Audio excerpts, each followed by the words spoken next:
Greetings, Mike Jones here, Professor Jones, Biology 121, Anatomy and Physiology 1 at Grand Rapids Community College. This is from where we left off last time.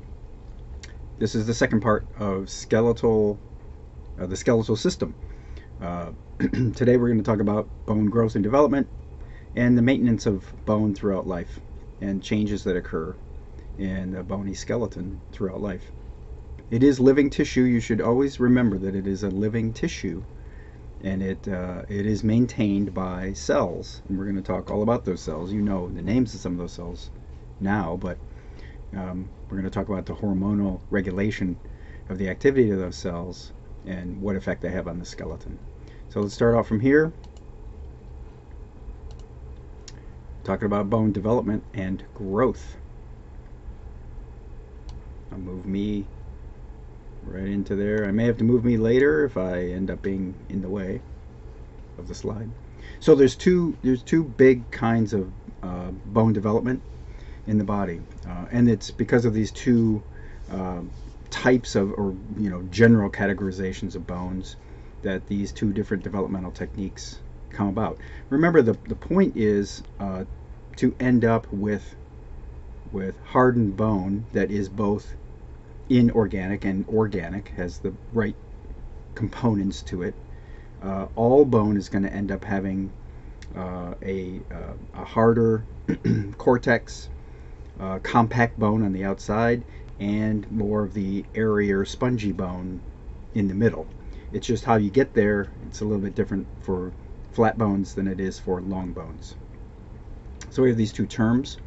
IntraMembranous bone development is for flat bones. Endochondral bone development is for long bone development. So let's talk about intramembranous first. If I could get the slide to change, I would do that. Let's see. Always got to have my laser pointer. And next slide. Hey, that worked. Okay. So we start with a comparison and contrast, right? Compare and contrast, the kind of essays you used to write in high school. Maybe you still write them. I don't anymore because I'm out of that business. Sorry, not to rub it in or anything. All right. So remember we said intramembranous ossification. So this term ossification simply means that we are hardening bone. We are taking this tissue that was softer at one point and we're hardening it. That's called ossification. And we have flat bones here, intramembranous ossification. Long bones, endochondral ossification. It's a little easier, I think it's a little easier to understand endochondral ossification, so I'm going to start there, even though it's on the far side of this table. What you have is you start off with a model, literally a model. Your body creates a soft tissue model of a bone. It looks like a long bone, right? These are chondrocytes. And chondrocytes are cells, as you now know. Chondrocytes make cartilage. And in this particular case, they make hyaline cartilage, and it forms a model. So that means, yes, a model of the femur looks something like a femur. A model of a humerus looks something like a humerus.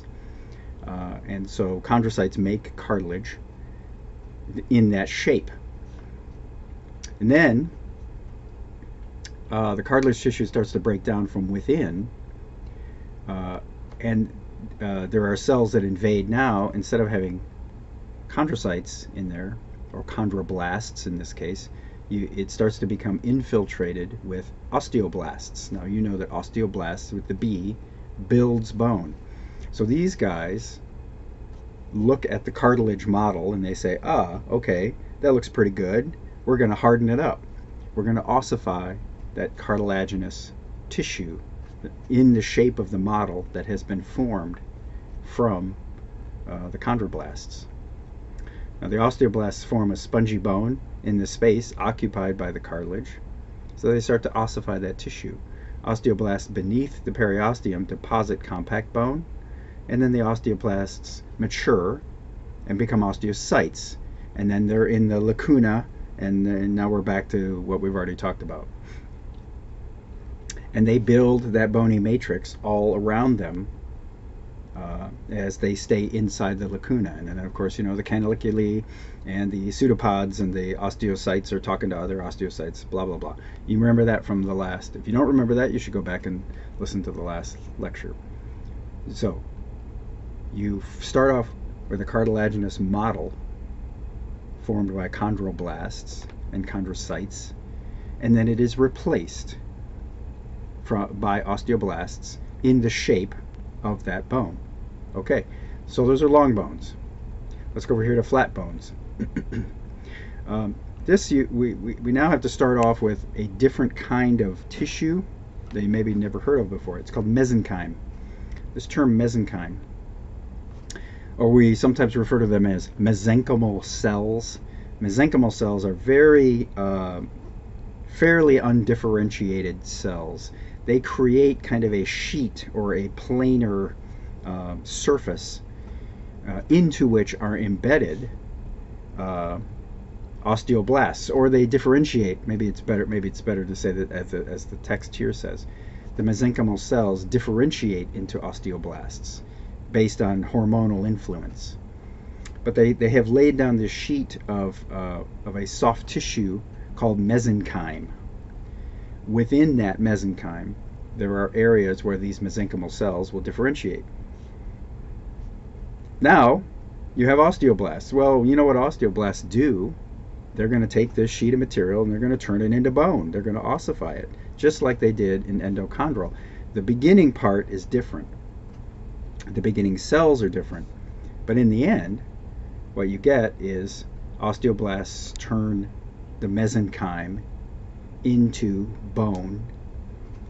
There's another term we'll have to learn. You'll see this on the next slide. Into this developing internal aspect, the spongy bone, into that networks of blood vessels, arteries, veins, and lymphatics will also infiltrate into there through the spongy bone. Of course, these materials have a harder time getting through compact bone. It's still vascular. Compact bone is still quite vascular, but it's easier to get blood vessels through spongy bone at first. Now, of course, as in endochondral ossification, osteoblasts mature into osteocytes, and they do the same thing in intramembranous ossification as they did in endochondral. They build the bone around them, creating a home called a lacuna that they reside in, and they maintain that bone. The mesenchyme on the surface, so remember, we've got a flat bone now, right? So we're building the spongy bone in the middle, and you have the outside and inside of this flat bone. And on either side of there, that mesenchyme will condense into the soft tissue known as periosteum. Now, it's not bony, so it's not going to ossify, but it's the periosteal connective tissue, that very dense, tight connective tissue layer, and that's on either side of a flat bone, so on the inside and outside of a flat bone. Of course, the osteoblasts will, as it says here, they become osteocytes, and then the osteoblasts on the inside of the periosteum deposit compact bone over the spongy bone. So it sort of develops from the inside out. So let's look at this in pictures. All right, so we start with intramembranous bone development. So they take the example of flat bone of the skull. You should know what this is called. This one's the frontal bone. This is a fetal skull. It is edentulous. Edentulous means this little dude has no teeth. And he's got developing skull bones. All right, so he's in utero. He, she, you decide. Now we have this sort of background layer. So these cells here, and the background is mesenchyme produced by mesenchymal cells. So here's a mesenchymal cell. Collagen fibers, which we refer to generally as mesenchyme, produced by these mesenchymal cells. So there's this big sheet of undifferentiated material. And then a few mesenchymal cells will start a center, an area where they will start to ossify that tissue. Now, of course, they have to go through the process of ossification. So some of these cells differentiate into osteoblasts. The osteoblasts now will start to build a bony matrix in this center, in this little center. Now, there's going to be a lot of these centers. So there's going to be a center here, and a center here, and a center here, and a center here, and a center here. You know, dozens and dozens of these little centers, and they're going to grow. They're going to expand from where they started. And what you end up with is the osteoblasts create osteoid.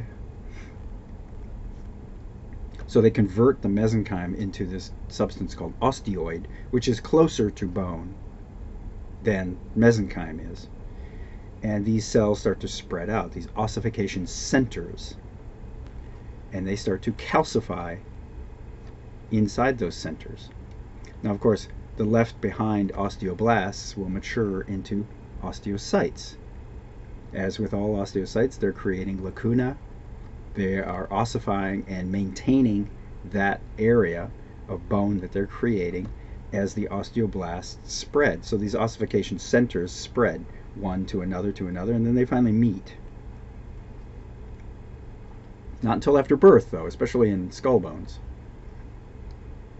Right, so these osteoblasts spread out, they continue to create osteoid, they continue to ossify these areas into larger and larger areas.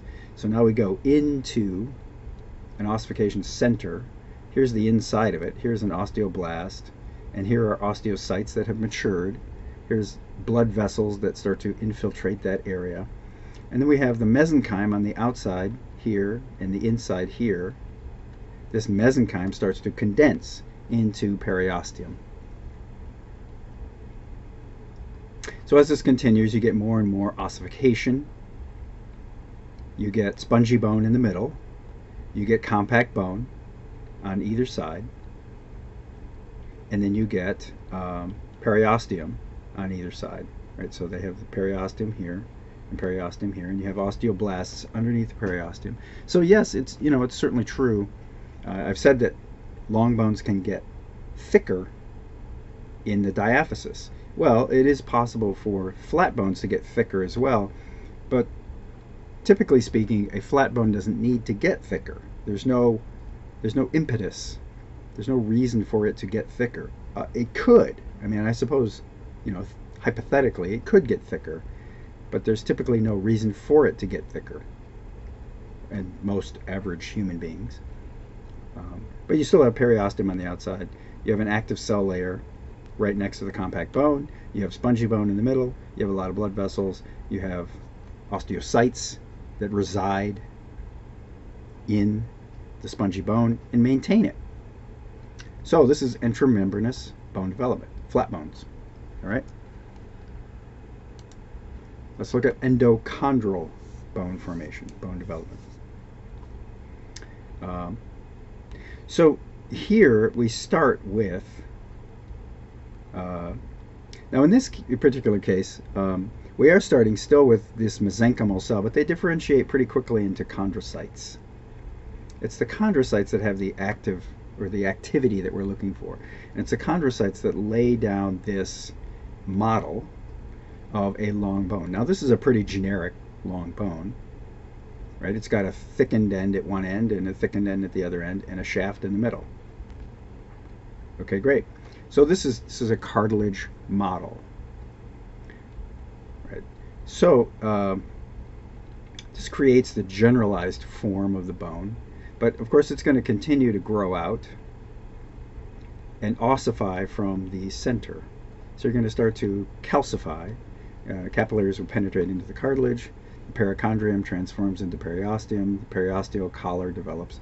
Primary ossification centers develop because you get an invasion and a differentiation of cells into osteoblasts. Once you get osteoblasts in the center here, they start to ossify that internal area. And then they just simply follow the chondrocytes and create the shape and ossify the shape that the chondrocyte has laid down.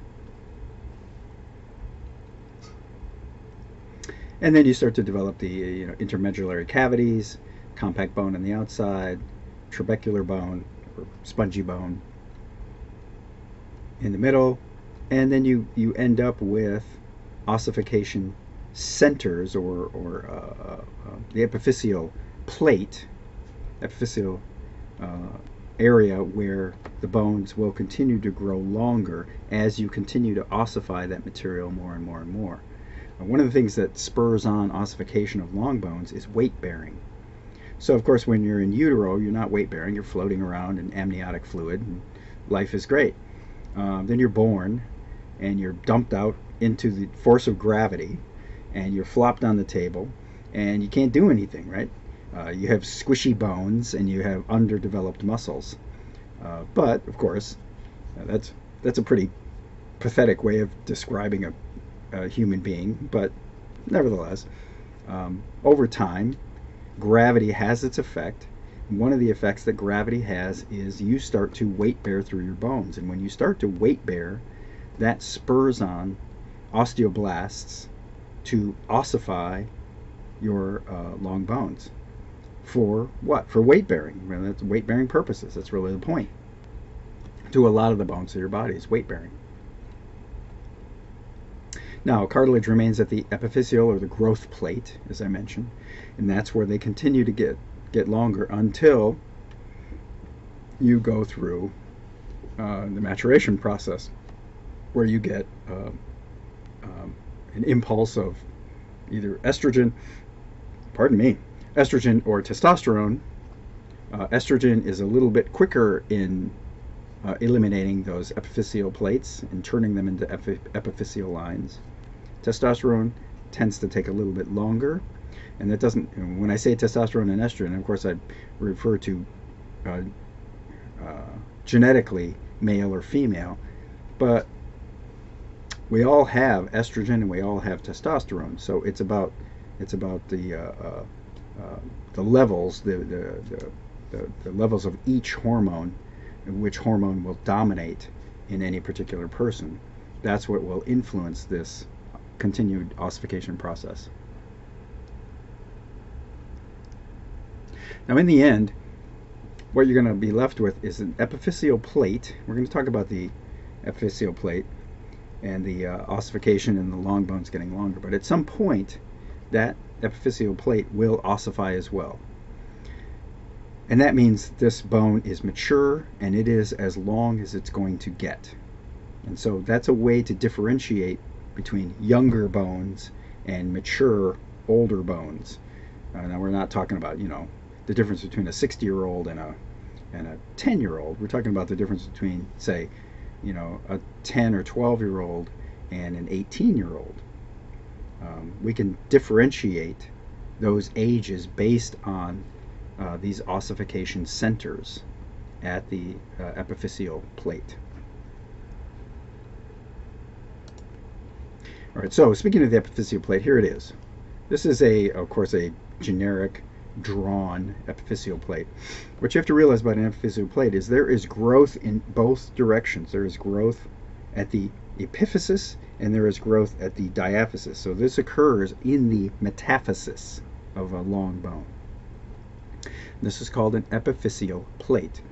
So of course you have in the middle, you have chondrocytes, for the most part, that are going to continue to create this bony model.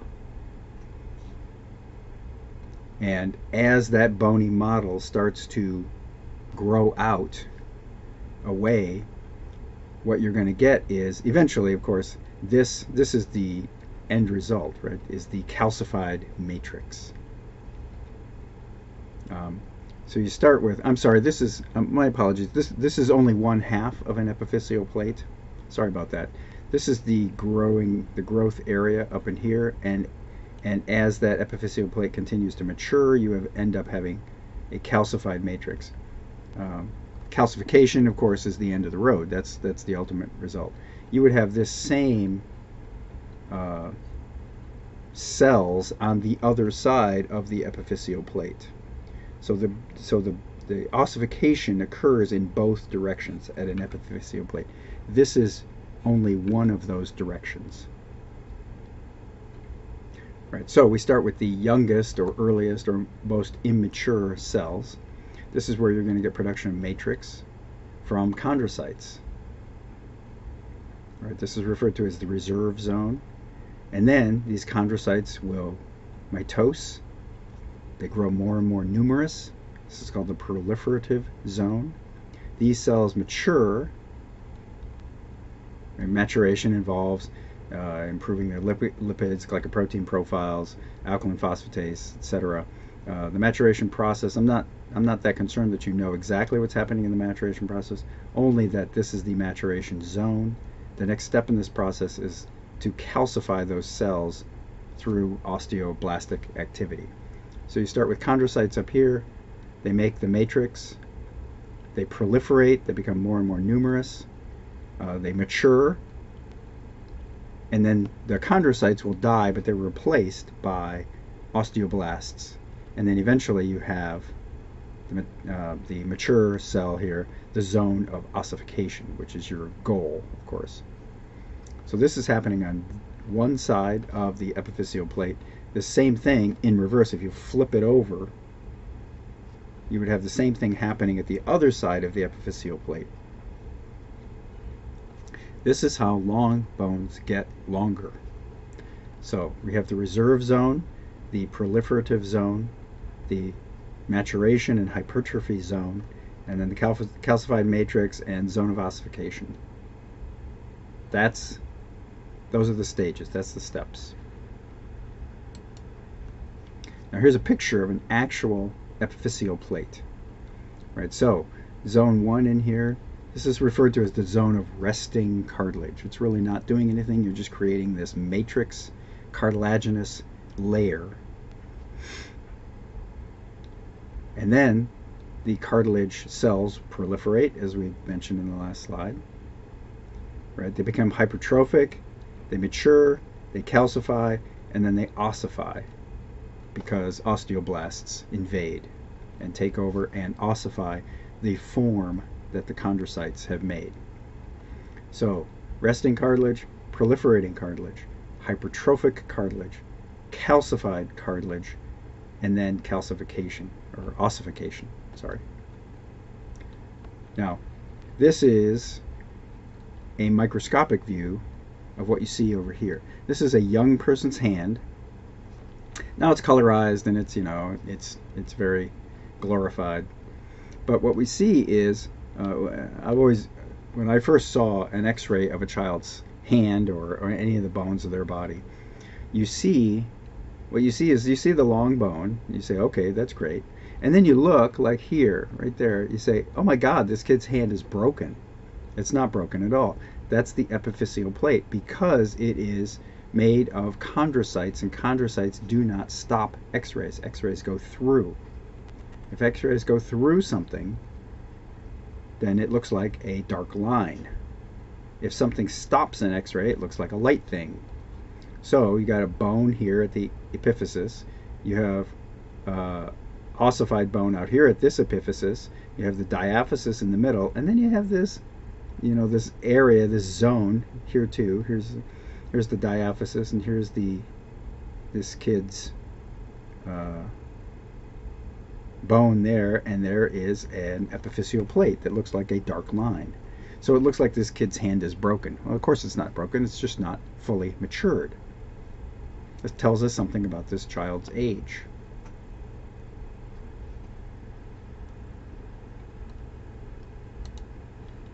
All right, now, of course, we have mature bones, and then mature bones, we know they break.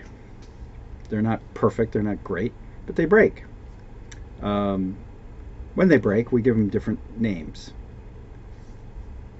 So, a break, a fracture of a bone, can be fully contained inside the skin.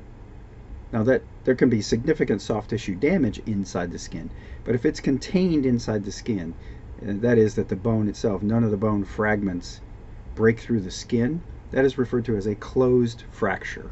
That doesn't make it good. That just makes it closed. So that's a closed fracture. If a closed fracture is inside the internal tissues, doesn't break through, it's called closed. If it's an open fracture, that means some part of the bony fragment has pierced the skin from inside to outside. Now that doesn't make it necessarily worse. Of course, there may be more of a risk of infection, of other external elements coming into that open skin. That's never good, but it doesn't make it, one is not necessarily worse than the other. Now, there are lots of different kinds of fractures that can occur in the body. Now, any of these kinds of fractures can also be termed open or closed, depending on whether it's within the skin or if the epidermis has been opened up. So, you could have an oblique fracture, say. Oblique meaning it's not straight across the bone, it's at an angle. If it's at an angle, one of those fragments could pierce through the skin. So we would refer to that as an open oblique fracture. Or you can have a closed oblique fracture. Or Tiger Woods, right? Tiger Woods had an open comminuted fracture of the tibia, of the distal tibia. Poor Tiger. That means that the skin was broken and there were multiple fragments of his ankle, the ankle area. That's the distal tibia, the distal fibula, the talus. There are other bones that were involved in this. Actually, the medical reports are pretty sparse with the specifics on that, which I find interesting. He's kind of a mess right now, but he did have comminuted fractures. Comminuted means there's bits and pieces, things have been cracked and torn apart into lots of different pieces. That's typically a surgical case. You need to put those pieces back together. That usually means you're going to have screws, you're going to have plates, you're going to have things to hold the fracture site together while it heals. That also means no weight bearing. You can't put weight on that thing at first until it starts to stitch together. So those osteocytes now become quite active and they start to build bone. So as it says here, an oblique fracture can be closed or open. A comminuted fracture can be closed or open. Now this is the stages of fracture repair. So we're just going to talk about this. Of course, is a femur. We got the head of the femur up here. We got the distal end of the femur down here, where it associates, makes a joint with the tibia. You add a patella in there, you have a knee. So we've fractured it in the middle of the bone. We would call this a mid-shaft fracture, an oblique fracture, and just based on the picture here, I would say it's a closed oblique fracture of the mid-tibia, or the mid-femur, sorry, wrong bone. Great, so here's what happens, right? I snap that thing in half. Well, there's a lot of blood vessels in there. Those blood vessels get ripped. They leak blood. Leaking blood that comes out of a blood vessel is called a hematoma. So blood starts to gather in that area. Now it turns out that serves two purposes. One is to, unfortunately, it restricts the flow of blood to that area. That's not a good purpose. The other purpose is that because now the body recognizes that there are broken blood vessels, there are nerves that become sensitized to this. They are on the periosteum, under the periosteum. And the hematoma serves now as a way for the body to start to heal this fracture site. So it uses the cells inside the hematoma, red cells, white cells, and then there are other cells in there that are going to serve as repair cells and model cells to start to rebuild the broken area. Now, of course, you can't weight bear on this. You can't weight bear on a hematoma. These two ends of the bone are going to shift. They're not connected anymore. They're going to shift back and forth. All right, you have to reduce the weight bearing. But over time, osteocytes are going to start to form. They're going to start to ossify the hematoma itself, really. Blood vessels will heal and they will reconnect across what is now referred to as the callus. Just like you get a callus on skin, this is a bone callus. So this bony callus starts to, you start to get some spongy bone formation, you start to get some return of vascularization. You still can't weight bear on this. This is not solid enough to weight bear on yet. So you wait a few more weeks. Now you've gotten some good spongy bone deposition in the middle. You've got good vascularity now, and the hematoma is significantly less sizable. And depending on how your physician views this x-ray, they may say, okay, you can put some weight on there. Maybe you can put 25% of your body weight or 50%, or maybe you can put 100%. Depends on the bone, depends on what it looks like, depends on how fast you're healing. At this point, you might start to put weight bear. So if you're allowed to weight bear, that's going to spur on the development of ossification centers, and you're going to create more compact bone on the outside, around the outside of the diaphysis, more spongy bone in the middle. You continue to revascularize that area, and you end up with a healed fracture. Now you still have an enlarged area, a callus,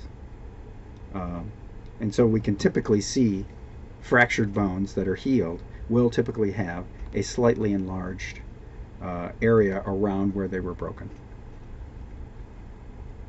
Now, of course, remodeling, this term remodeling, this constantly goes on.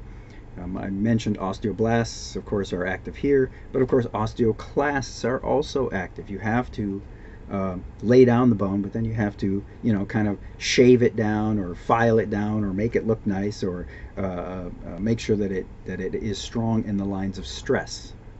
And in this particular case, it's going to be the weight bearing of the body. All right, now homeostasis. You know this term homeostasis. I've beat it into your heads. You're going to continue to hear this all semester long. We have to maintain bone because it's living tissue. It has to remodel throughout life along lines of stress. Now, if you like to lay in bed and eat bonbons and watch Netflix all day long, you're not weight bearing very much, and so your bones don't need to be very strong. On the other hand, if you're up and active and you're walking a lot or standing a lot or running or whatever you're doing, if you're active and upright, you are weight bearing. As you weight bear, your bones need to be strong enough to handle the amount of weight that you are bearing through those bones, and so they will get thicker and bigger and stronger. There are two processes. These are constant throughout life. Bone, this is not a misprint. Bone resorption. That's accurate. Bone resorption. Bone resorption is the removal of bone. This is caused by the action of osteoclasts, right? Crush bones.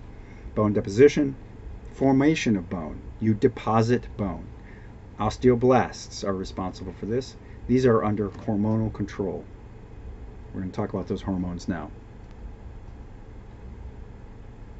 So these two processes constantly are active to remodel bones along the lines of stress and in response to hormonal fluctuations that occur throughout aging of life.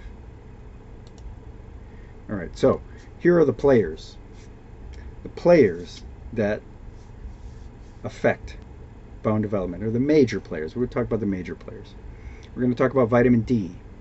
And you know vitamin D has an effect on bones. What effect? It has an effect on calcium absorption, actually not so much from the bones, but in the intestines. Vitamin D, the active form of vitamin D, is responsible for assisting your intestines in absorbing calcium from the foods you eat. If you are lacking vitamin D, you are not absorbing as much calcium as you need, and so you're going to cause diseases. And the diseases in this particular case are called rickets. Another disease is called osteomalacia. Malacia means a softening. So osteo means bone. Malacia means soft. You're going to have soft bones. you don't have enough of the inorganic components of bone to make them hard enough. So you have soft bones. All right, vitamin A is another player. These increase osteoblastic and osteoclastic activity, both.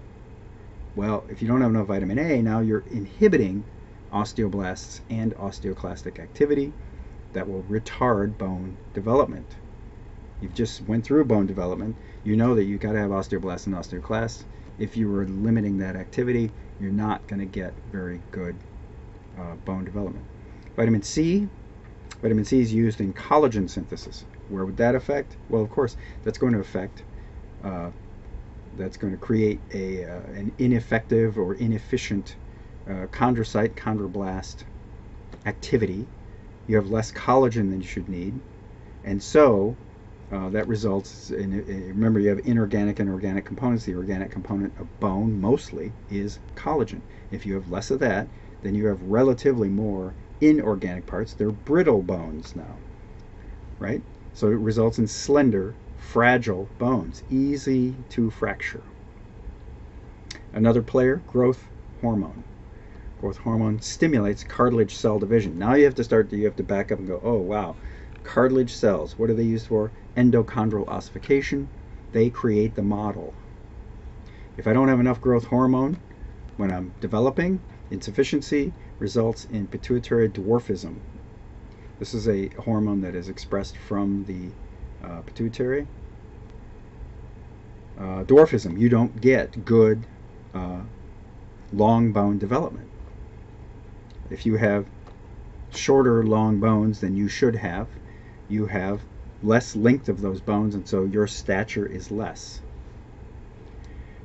On the other hand, what if you have too much growth hormone? If you have too much growth hormone, well, now you're really stimulating cartilage cell division. You get more and more cartilage cell division. Your osteoblasts now osteoblasts and osteoclasts have to ossify that material. You get more and more. They get longer and longer. You get a condition called acromegaly, or gigantism. Right? So these people will grow extremely tall, really unbelievably tall. The tallest person, the tallest person ever that's been measured was 8 feet 10 inches tall, I think. Unbelievable. 8 feet 10 inches. But not very healthy bone structure or joint structure. All right, so those are some components. Now we're going to get into hormones that have a role here. Calcitonin is produced by the thyroid.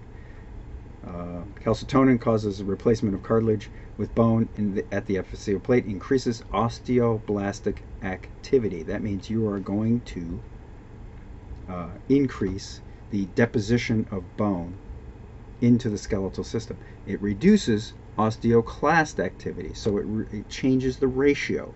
There's more bone building, less bone degrading. You are going to put bone into, or you're going to make more bone. You're going to take calcium and phosphorus from the bloodstream and put it into bone. The way I remember what calcitonin does is I always think of the term calcitonin puts the bone in. That means it takes calcium from the bloodstream and puts it into the bone. So calcitonin puts the bone in. Calcitonin puts the bone in. On the other hand, the flip side of that is parathyroid hormone. Parathyroid hormone, PTH, increases osteoclast activity. So you're going to get increased bone breakdown. When you break down bone, especially the inorganic bits, when you break that down, then you're going to get calcium and phosphorus, phosphates released into the bloodstream. So it turns out that calcitonin and parathyroid hormone help to regulate the amount of calcium in your bloodstream. We're going to see that in the next slide.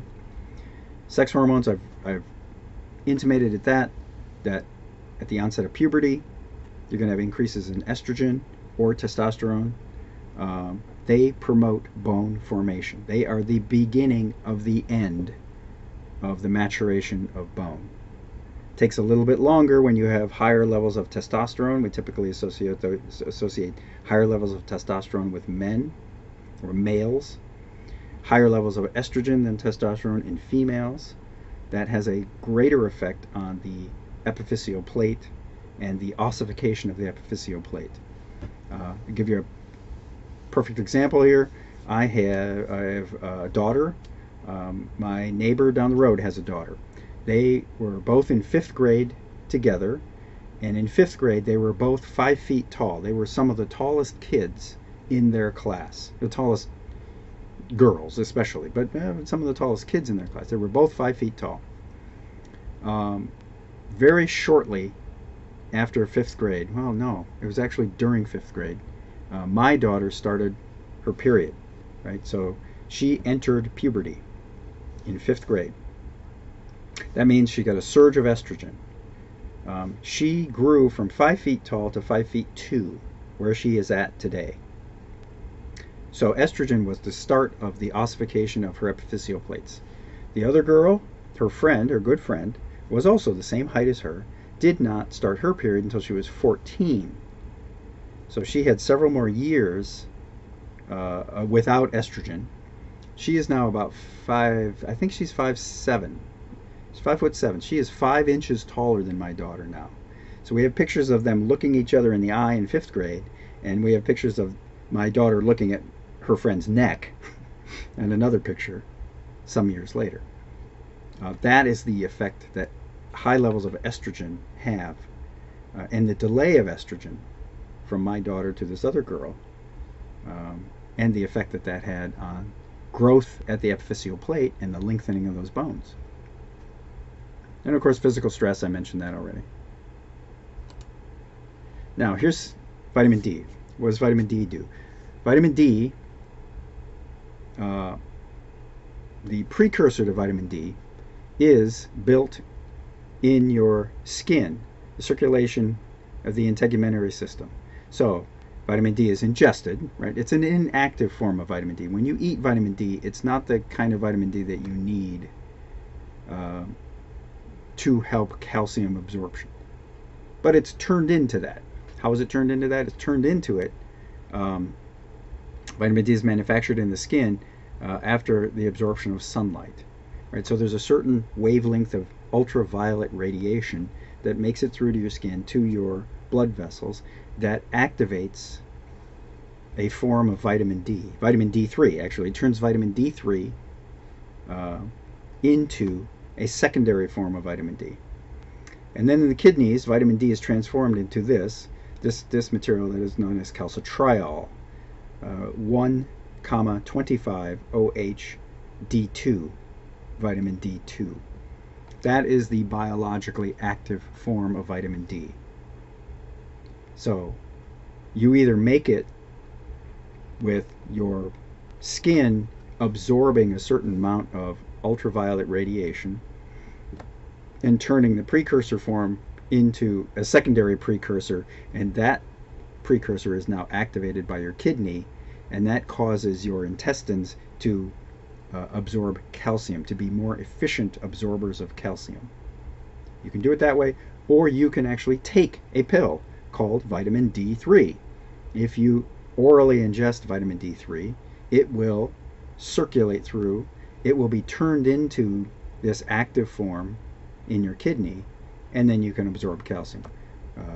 That happens a lot in Michigan. Michigan doesn't get a lot of sun in the winter. People tend not to go outside and expose their skin to the 10-degree weather. So you should take vitamin D3 if you live in Michigan in the winter. Anyway, that's vitamin D3 assists in the absorption of calcium from your intestines. All right, now we talked about calcium homeostasis, and I told you about parathyroid hormone and calcitonin. Okay, what they respond to, though, is they're not looking at your skeletal system. These hormones, calcitonin produced by the thyroid gland, by specific cells of the thyroid gland called parafollicular cells. Parathyroid hormone is produced by the parathyroid gland, which is on the backside of the thyroid gland. Right? So what they're looking at, these cells are looking at how much calcium do you have in your bloodstream. That's what they're really responding to. So that's what this refers to. if I have decreased calcium levels in my blood. The parathyroid gland is going to sense that, and it is going to release parathyroid hormone. Where is most of my calcium stored in my body? In the skeletal system. Absolutely, without a doubt. So now, parathyroid hormone is going to go and increase osteoclastic activity. That is going to cause the minerals, the inorganic component of my skeleton, to be released into the bloodstream. There's calcium, there's phosphates there, great. Boom, up they go in my bloodstream. I have increased my supply of calcium in my bloodstream. That's one way to do it. Another way is to reduce the amount of excretion of calcium into my kidneys. Right? If my kidneys say, well, I got plenty of calcium, I don't need all this calcium, I can get rid of it. Parathyroid comes along and says, hey, hang on to some of that calcium. Don't send it out in the urine. Okay? So I've saved some calcium that way. Third way is parathyroid hormone also allows your intestines to be better at absorbing calcium from the foods you eat. Now that is via vitamin D synthesis. So this is parathyroid hormone has influence on all of these ways to increase calcium in your bloodstream. What does that do? That increases calcium levels in your bloodstream. Great, right? Your parathyroid gland says, sweet, did my job. All right, now calcium goes up. Uh-oh. Now your thyroid gland, the part of your thyroid that produces calcitonin, says, oh, I've got too much calcium. Too much calcium. What am I going to do? How am I going to get rid of it? Calcitonin is released. Calcitonin inhibits osteoclast activity. It also increases osteoblast activity. And so now that takes calcium from the blood and puts it into bone. Calcium, it also changes the calcium reabsorption in the kidneys, decreases, right? So the kidneys now can excrete more calcium. So your kidneys get rid of more calcium. Your bones take more calcium from the blood and put it into the bones. Calcitonin puts the bone in. What does that do? That reduces calcium levels in your blood.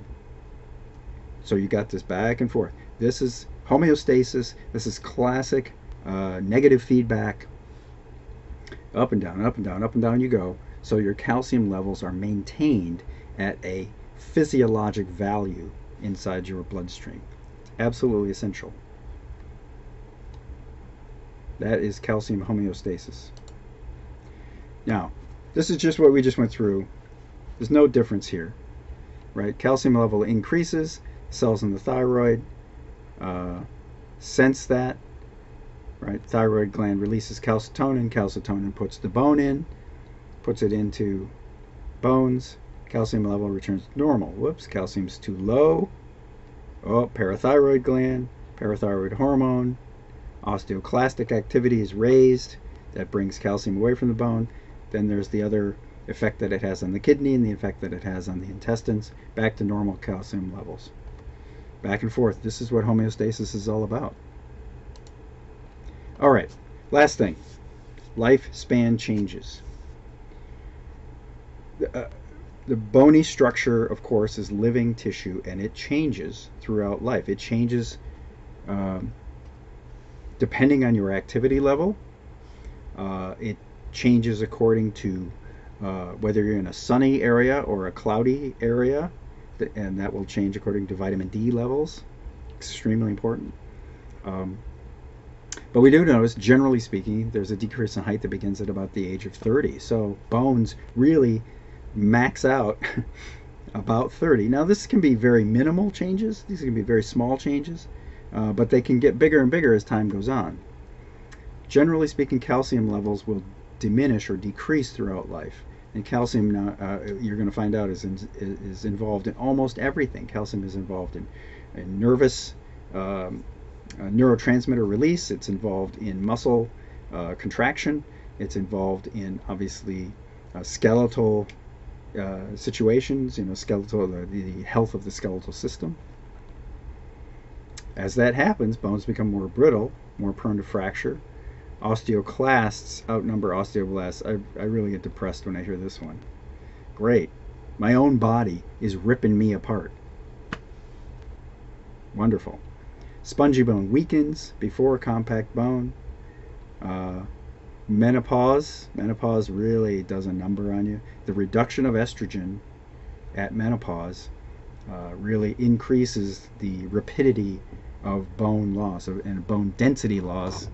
And so you see more brittle bones, you see weaker bones, and so you start to have what are known as pathologic fractures. Pathologic fractures are just fractures that occur when you're doing normal daily stuff. I had a patient who was making her bed. She was putting the sheets on her bed, making her bed, and she got caught up. She got her foot caught in the sheets, and she kind of lost her balance, and her hip, the neck of her femur, where the head and the shaft of the femur are connected at the neck, that snapped. Not because she was inappropriate in weight bearing, it's because she twisted it in just such a way because her leg was tied up in the sheets, and that twisted, and that caused her to break her bone. That's called a pathologic fracture. That's very, very common. And vertebral compression fractures are very common.